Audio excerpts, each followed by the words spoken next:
I'm Ken Pennell, president of EMI Gospel in Nashville, Tennessee. The journey that I took to get here is pretty long because I've been doing it for a long time, but the short story is I started in South America, actually, in the 70s as a singer-songwriter doing Christian music in Spanish.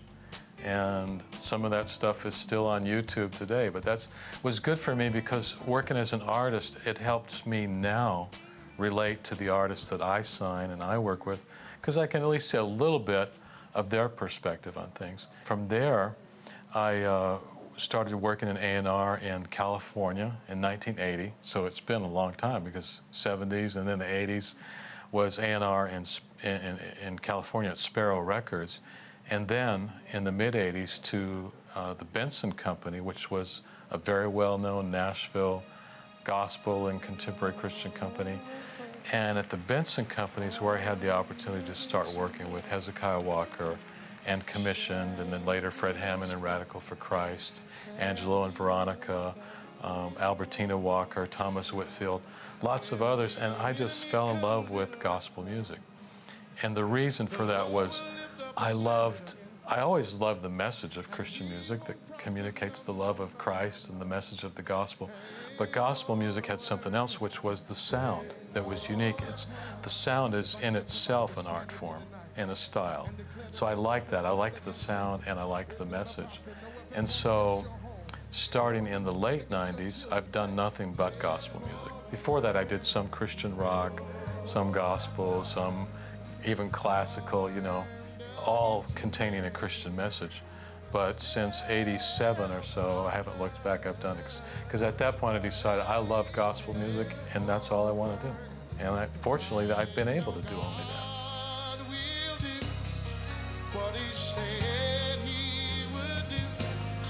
You know, we started the EMI Gospel label in 1998, so exactly 15 years ago now.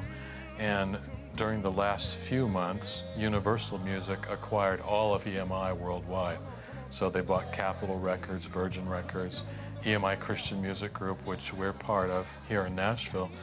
And so now our company is now called Capitol Christian Music Group. Yeah, so being owned by Universal Music Group now is really a different experience for us because EMI had been owned by really investment bankers for several years, and they just didn't know the music business. And Universal is purely a music company. Music is what they love and what they do. And so it's just a whole different world because it's people that love music. The first thing to ask yourself is, do you really love it? Is this really what you want to be involved in? And figure out why.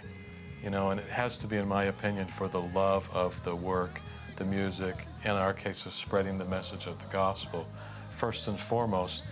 Not so much because you think it's a great way to make money, but if you love it and get good at it, you probably can make a living at it too.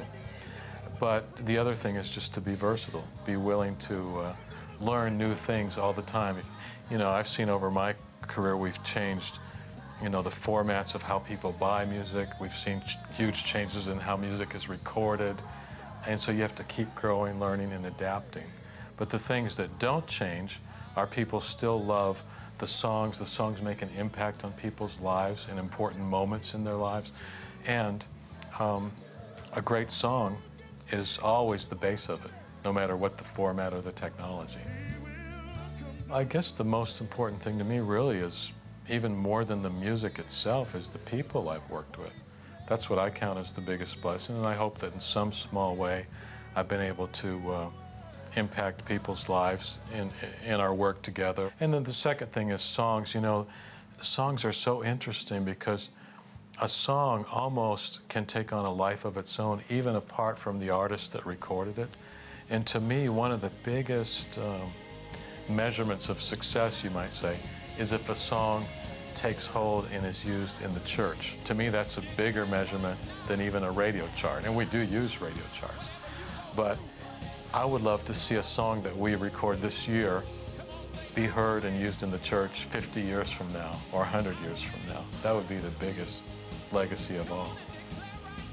I'm Ken Pennell, and I'm the president of EMI Gospel.